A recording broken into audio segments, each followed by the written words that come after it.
নতুন একটা রেসিপি করেছি, কিন্তু রেসিপিটার নাম এখনো ঠিক করতে পারিনি। তো রেসিপিটার নাম কি দেওয়া যায় তোমরা বলো তো? চলো নাম পরে দেবো, আগে রেসিপিটা তোমাদের দেখিয়ে দিই। নাম না হয় পরে ভাবা যাবে। তো প্রথমেই আমি আটা নিয়ে নিয়েছি, তার ভিতরে দিয়েছি অল্প একটু বেকিং পাউডার, তবে একটু বেশি হয়ে গিয়েছিল মনে হলো, তাই একটু হাত দিয়ে তুলে রাখলাম। এরপর লবণ, চিনি এবং সয়াবিন তেল দিয়ে ভালো করে এটাকে ময়ান দিয়ে নেব। ময়ান দেওয়ার পর যখন এরকম দলা পেকে যাবে, তারপর এখানে কুসুম গরম জল দিয়ে এটাকে ভালো করে মাখবো।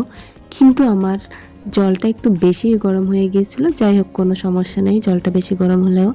তো ভালো করে মাখিয়ে আমি কিছুক্ষণ রেখে দিয়েছি। এবার সবজিগুলো কেটে নেব। এখানে আমি সবজি নিয়েছিলাম সিম, টমেটো, গাজর, পেঁয়াজ, কাঁচামরিচ আর অল্প একটু বাঁধাকপি। এগুলো কুচি করে নিয়ে চলে এসেছি। আর নিয়ে এসেছি হাড়বিহীন ছোট ছোট করে মাংসের টুকরো করে কেটে নিয়ে এসেছি। এখন চলো কড়াইটা বসিয়ে তাতে সর্ষের তেল গরম করে নিই।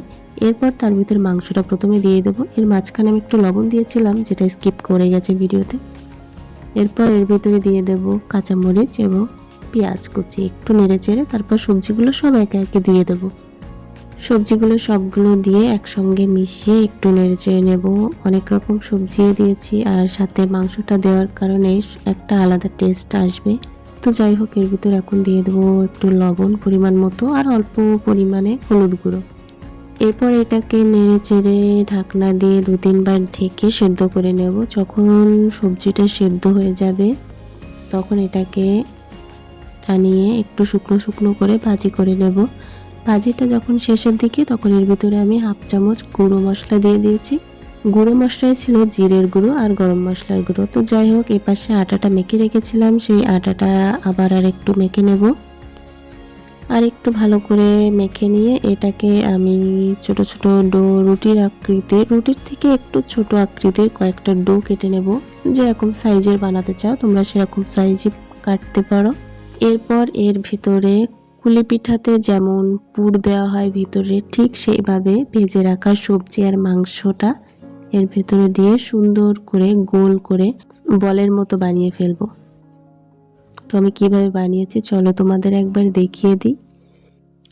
এভাবে পুর দিয়ে ভরে এরকম সুন্দর করে চ্যাপ্টা করে মুখটা ভালো করে এঁটে দিতে হবে। তারপর কোনো বেলি পিঁড়ি কিছুই লাগবে না, 2 হাতে তালুতে একটু চাপ দিয়ে চ্যাপ্টা করে তারপর কড়াইতে দিয়ে দিতে হবে এবং অল্প আঁচে বেশ একটু সময় নিয়ে ভাজতে হবে। তো দুপাশটা যখন লালচে লালচে হয়ে যাবে তখন এগুলোকে নামিয়ে ফেলতে হবে। দেখতেই পাচ্ছেন কালারটা কত সুন্দর হয়েছে।